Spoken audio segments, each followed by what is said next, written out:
Hi అండి, నేను Shailaja. Welcome back to our channel KK arts and cooking. ఎలా ఉన్నారు? బాగున్నారా? నేను కూడా చాలా బాగున్నాను. ఈరోజు మన వీడియోలో సున్నుండల్ని నెయ్యి లేకుండా ఎలా చేసుకోవచ్చో చూపిస్తాను.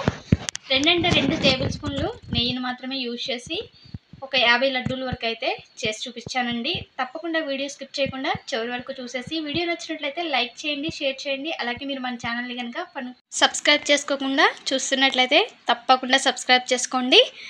మీరు లైక్ చేయడం వల్ల సపోర్టివ్గా ఉంటుంది. తప్పకుండా వీడియో లైక్ చేసి మీ సపోర్ట్ని అయితే అందిస్తారనుకుంటున్నాను. ఇంకా ప్రాసెస్ చూసేద్దామండి. దీనికోసం పొట్టు మినపప్పును తీసుకున్నాను. 1 కప్పు వరకు పొట్టు మినపప్పును తీసుకుంటున్నాను. మీకు పొట్టు మినపప్పుతో ఇష్టం లేకపోతే మినపగుళ్ళనైనా తీసుకోవచ్చు. చూసారు కదా, ఈ విధంగా పొట్టు అయితే కొంచెం తక్కువగానే ఉంది. వీటిని అయితే తీసుకుంటున్నానండి. ఇప్పుడు స్టవ్ మీద ప్యాన్ పెట్టేసుకొని ఈ కప్పుతో మినపప్పుని వేసుకుని వేయించుకోవాలి. ఫ్లేమ్ని సిమ్లో పెట్టేసుకుని వేయించుకోవాలి.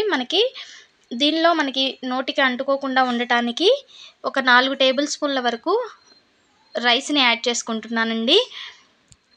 ఈ రైస్ యాడ్ చేయడం వల్ల మనకి సున్నుండలు అనేవి నోటికి అంటుకోకుండా ఉంటాయి. టేస్ట్ కూడా బాగుంటుంది. ఫ్లేమ్ని సిమ్లో ఉంచుకొని కలుపుకుంటూ మనం వేయించుకోవాలి. ఈ మినపప్పు కలర్ చేంజ్ అయ్యి మంచి అరోమా అయితే వస్తుందండి. అప్పటి వరకు కూడా మనం కలుపుకుంటూ మాడకుండా వేయించుకోవాలి. అప్పుడే మనకి టేస్ట్ అయితే చాలా బాగుంటుంది. చూసారు కదా, ఇదే విధంగా మనకి కొద్దిగా కలర్ చేంజ్ అయ్యేంత వరకు కలుపుతూ వేయించండి. ఒక 10 నిమిషాలు తర్వాత చూసినట్లయితే మనకి మంచిగా కలర్ చేంజ్ అయ్యి మంచి స్మెల్ అయితే వస్తుందండి. చూసారు కదా, ఈ విధంగా రెడీ చేసుకొని ఒక ప్లేట్లోకి వేసుకొని చల్లారనిచ్చుకోవాలి. ఇవి చల్లారేలోపు మనం మిగతా ప్రాసెస్ అయితే చూసుకుందామండి. స్టవ్ మీద పాన్ పెట్టేసుకొని 1 కప్పు మినపప్పు తీసుకున్నాం కదా, దానికి 1 కప్పు వరకు బెల్లాన్ని తీసుకుంటున్నాను. ఇందులో ఒక 1/2 కప్పు వరకు వాటర్ని వేసుకొని బెల్లం కరిగేంత వరకు కలుపుతూ కరిగించుకోవాలి. మనకి ఎటువంటి పాకం అయితే రావాల్సిన అవసరం లేదండి. బెల్లం కరిగితే సరిపోతుంది. ఇది కరుగుతూ ఉంటుంది. ఈలోపు మనం చల్లారిన మినపప్పుని గ్రైండ్ చేసుకుందాము. ఓ మిక్సీ జార్ తీసుకొని పౌడర్ లాగా గ్రైండ్ చేసుకోవాలి.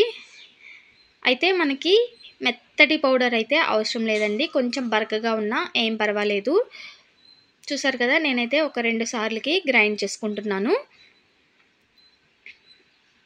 చూడండి, ఈ విధంగా పౌడర్ అయితే రెడీ చేసుకోవాలి.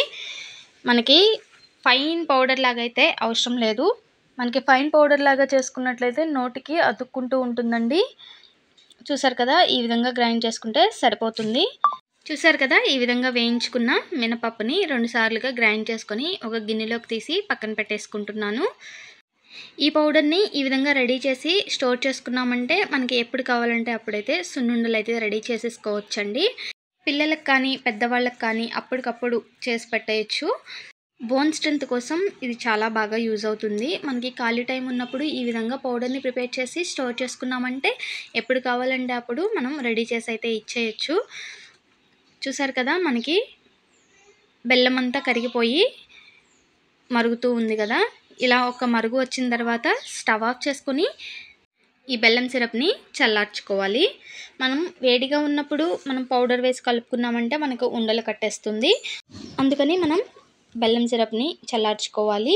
దీంతోపాటు ఒక పక్కన చల్లార్చుకొని పౌడర్ చేసుకున్న పౌడర్ కూడా రెడీగా ఉంది కదండి. ఇది చల్లారిన తర్వాత ప్రాసెస్ అయితే చూద్దాము. ఒక్కొక్కసారి ఇంట్లో ఎక్కువగా నెయ్యి లేనప్పుడు ఈ విధంగా పిల్లలకైతే చేసి పెట్టండి. చాలా బాగుంటుంది టేస్ట్ కూడా. నెయ్యి ఎక్కువ అవసరం లేకుండా ఈ విధంగా ఈ ప్రాసెస్లో అయితే చేసేసేయండి. చూసారు కదా, మనకి బెల్లం సిరప్ అయితే చల్లారిపోయింది. ఇప్పుడు ఈ బెల్లం సిరప్ని గ్రైండ్ చేసుకున్న పౌడర్లోకి మిక్స్ చేసుకుందామండి. ఈ బెల్లం సిరప్లో ఏమైనా నలకలు ఉంటాయి కాబట్టి ఫిల్టర్ చేసుకుందాము.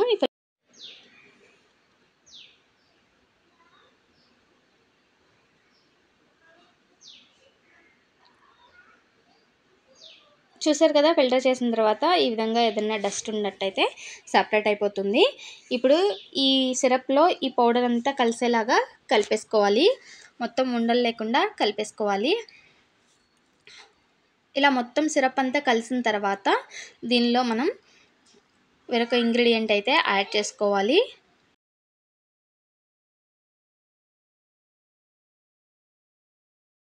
చూసారు కదా, మొత్తం కలిసిన తర్వాత ఈ విధంగా రెడీ అవుతుంది మనకి. కన్సిస్టెన్సీ అనేది చూసారు కదా, గట్టిగా ఉంది కదా.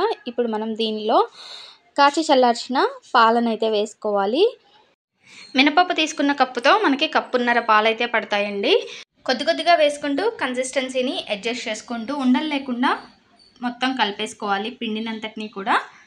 చూసారు కదా, ఈ విధంగా కప్పున్నర పాల వరకు వేసేసుకొని మొత్తాన్ని ఈ విధంగా రెడీ చేసేసుకోవాలి. ఇప్పుడు స్టవ్ మీద ప్యాన్ పెట్టేసుకొని మనం రెడీ చేసుకున్న పిండిని ప్యాన్లో వేసేసుకొని థిక్ కన్సిస్టెన్సీ వచ్చేంత వరకు కుక్ చేసుకోవాలి.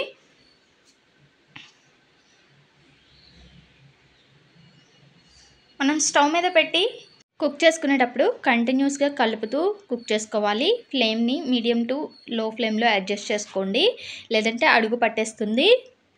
చూసారు కదా, ఈ విధంగా కంటిన్యూస్గా కలుపుతూ ఉండాలి. మనకి కన్సిస్టెన్సీ అనేది థిక్గా అవుతుంది, అప్పటి వరకు మనం కలుపుతూ ఉండాలి. ఇప్పుడు 1 స్పూన్ వరకు నెయ్యిని యాడ్ చేసుకోవాలి. నేను ఫ్రిడ్జ్లో పెట్టిన నెయ్యిని యాడ్ చేస్తున్నాను, అందుకనే గడ్డగా ఉంది. చూసారు కదా, 1 స్పూన్ వరకు యాడ్ చేసుకొని మొత్తం కలిసేలాగా కలిపేసుకోవాలి. మనకి ప్యాన్కి అతుక్కోకుండా ఉంటుంది, అలాగే మంచి ఫ్లేవర్ అయితే వస్తుంది. చూసారు కదా, ఈ విధంగా కలుపుకుంటూ ఉండాలి. మనకి దగ్గర పడుతూ వస్తుంది. చూసారు కదా, కొంచెం దగ్గరగా అయింది. ఇంకొద్దిసేపు మనం కుక్ చేసుకున్నామంటే మనకి కన్సిస్టెన్సీ అనేది పర్ఫెక్ట్గా రెడీ అవుతుంది. ఇప్పుడు మరొక స్పూన్ వరకు నెయ్యిని యాడ్ చేసుకుందాము. చూసారు కదా, మనం మొత్తానికి 2 స్పూన్ల నెయ్యిని మాత్రమే యాడ్ చేసాము. ఈ సున్నుండలకి 2 స్పూన్ల నెయ్యి అయితే పర్ఫెక్ట్గా సరిపోతుంది. టేస్ట్ కూడా చాలా బాగుంటుంది. తప్పకుండా నెయ్యి తక్కువగా ఉన్నప్పుడు ఈ ప్రాసెస్లో చేసి పెట్టండి. పిల్లలకి పెద్దవాళ్ళకైనా చాలా హెల్తీగా ఈ విధంగా చేసి పెట్టేయచ్చు. నెయ్యి తక్కువగా ఉంది అని చెప్పేసి సున్నుండలు చేయకుండా ఉండాల్సిన అవసరం లేదండి. ఈ ప్రాసెస్లో చేసి చూడండి, చాలా బాగుంటుంది. మనం ఈ విధంగా చేయడం వల్ల మనకి ఒక 1 వీక్ వరకు నిల్వ ఉంటాయి. పాలని యాడ్ చేసాం కాబట్టి 1 వీక్ వరకు నిల్వ ఉంటాయి. ఇప్పుడు స్టవ్ ఆఫ్ చేసుకొని కన్సిస్టెన్సీ దగ్గరికి వచ్చేసింది కదా, స్టవ్ ఆఫ్ చేసుకొని వేరొక ప్లేట్లోకి తీసుకొని చల్లారనిచ్చుకోవాలి. చూసారు కదా, నేను కొద్దిగా గోరువెచ్చగానే ఉంది, అప్పుడు లడ్డూలు చేసేస్తున్నాను. పూర్తిగా చల్లారిన తర్వాత అయినా లడ్డూలు చేసేసుకోవచ్చు. చూడండి, చాలా సాఫ్ట్గా, చాలా స్మూత్గా ఎంత చక్కగా వచ్చాయో. అంతేనండి, తక్కువ నెయ్యితో సున్నుండల్ని ఈ విధంగా ప్రిపేర్ చేయండి. చాలా టేస్టీగా ఉంటాయి, హెల్దీ కూడా. చూసారు కదా, ఇదే విధంగా ఈ పిండినంతటినీ కూడా మీకు నచ్చిన సైజులో సున్నుండలను అయితే రెడీ చేసుకోవచ్చు. ఈ విధంగానే మొత్తం రెడీ చేసేసానండి. చూసారు కదా, కేవలం 2 స్పూన్ల నెయ్యితో సున్నుండలను అయితే రెడీ చేసేసాము. చాలా తక్కువ నెయ్యిని యూజ్ చేసి అయితే సున్నుండలు అయితే రెడీ చేసాం కదా. నెయ్యి తక్కువగా ఉన్నప్పుడు ఇంట్లో సున్నుండలు చేయాలి అనుకున్నప్పుడు ఈ విధంగా అయితే ట్రై చేసి చూడండి. మీరు కూడా తప్పకుండా ట్రై చేసి మీకు ఎలా అనిపించాయో కామెంట్లో అయితే షేర్ చేయండి. అలాగే మీ ఫ్రెండ్స్ అండ్ రిలేటివ్స్కి తప్పకుండా వీడియోని షేర్ చేయండి. వీడియో నచ్చినట్లయితే లైక్ చేయండి, షేర్ చేయండి. అలాగే మన ఛానల్ని మీరు ఫస్ట్ టైం కనుక చూస్తున్నట్లయితే సబ్స్క్రైబ్ చేసుకోండి. Thank you for watching. మరో మంచి వీడియోతో మళ్ళీ కలుద్దాం.